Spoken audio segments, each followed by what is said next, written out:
Нешто поради законите за непалење оган на отворено, но многу повеќе поради менување на навиките, првомајските излети полека сигурно се префрлуваат од ливадите во рестораните.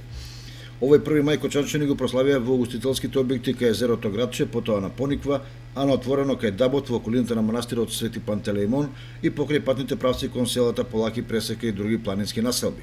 Најзадоволни секако се угостителите кои преку цел ден има полни капацитети со значително зголемен промет. Терасите на Еврохотел Градче исполни до последното место, а на паркингот коли од Скопје, Велес, Свети Николе, Штип, Куманово, па дури и од Прилеп. Слична состојба и на Пониква, каде во Осоговски бисер, кај Мице, Едно, Караула и другите се бараше место повеќе. На отворено најмасовно беше посетен рекреативниот центар кај Дабот, каде превладуваше празничната атмосфера со музика и весело расположение. Излетници ги запоседнаа и лединките и ливадите во околината на манастирот Свети Пантелеимон, каде вообичаено се подготвуваа специјалитети на Скара. Од полициската станица во Кочани информираат дека празникот поминал мирно и без сообраќајни инциденти, што значи дека иако патролите го покривале теренот, немало потреба од интервенции.